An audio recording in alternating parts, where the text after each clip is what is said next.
15 मुजफ्फरपुर नगर नीचे city express standing on platform number 6. The train will depart at 7:35 am. Today our journey from Muzaffarpur to Chakia. 15 Muzaffarpur नगरी नीचे city express 6 number platform पर खड़ी है। ये गाड़ी 7:35 पर 6 नंबर प्लेटफॉर्म से रवाना होगी। आज हमारी जर्नी मुजफ्फरपुर से चकिया तक की।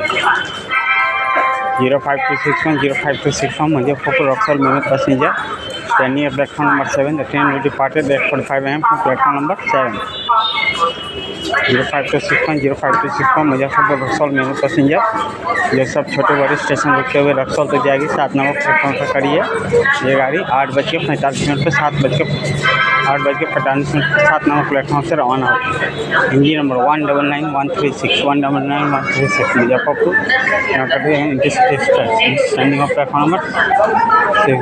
Train will depart at 7:35 am from platform number 6.